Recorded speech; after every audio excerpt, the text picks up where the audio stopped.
Это вот АНПЗ. А это вот один из каналов за АНПЗ.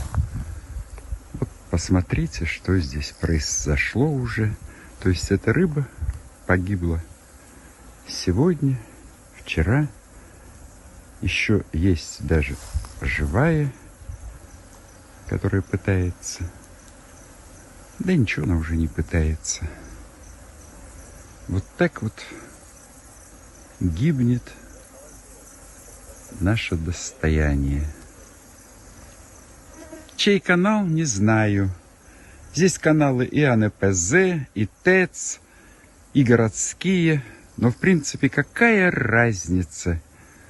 Ведь можно же было все это спасти. Но никому это не надо. И так по всему этому каналу.